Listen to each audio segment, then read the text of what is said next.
Kamusta mga kamalasakit? Ako ang inyong mekanikong hindi lang puro tornilyo ang iniigpitan, kundi pati ang inyong kaligtasan.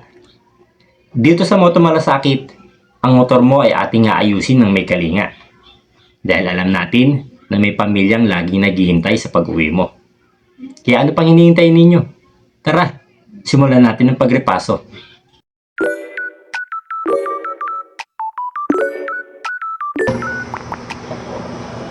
So ngayon mga kamalasakit, ang ituturo ko naman sa inyo ngayon ay yung diagram ng ating dual horn kapag naka-negative trigger. So ito yung ating diagram. Siyempre, andyan pa rin yung ating battery, dalawang fuse, yung relay, yung ignition switch, yung horn switch, yung ating stock horn, yung ating loud horn, yung pangalawang busina natin. At siyempre, andito yung halo switch na magko-control sa kung anong busina ang patutunugin ng ating motor, no? So ito, umpisahan natin sa ating battery. Yung negative niya, body ground. From battery papuntang fuse, fuse papuntang ignition switch, tapos ignition switch papunta siyang negative trigger tayo, di ba? Pag positive, ignition to horn switch. Pag negative, ignition switch papuntang stock horn, diba? Tapos yung stock horn natin, yung output niya, kukonektan ninyo siya dito sa isang part ng ating halo switch. So ibig sabihin, pag nandito yung switch natin, connected siya sa ating stock horn, no? So yung ating horn switch na manggagaling dito sa ating negative ng battery, yan, diba? Negative papuntang horn switch. So yung connection ng horn switch natin, i-connecta ninyo yan dito sa common ng ating halo switch. So nakakonekta yan sa common ng halo switch. So punta naman tayo dito sa ating kabilang fuse.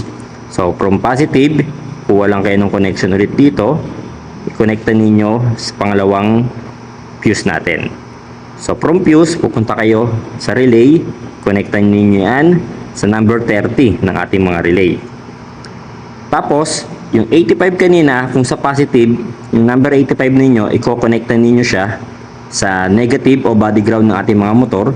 Dito naman, pag negative trigger, yung 85, i-connectan ninyo siya doon sa isang linya ng ating halo switch.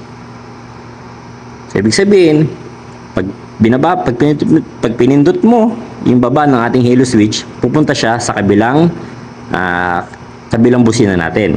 So bago siya makarating sa ating busina, papasok siya sa 85 ng ating relay, ibabato naman niya ngayon sa number 87 na nakakonekta sa ating loud horn.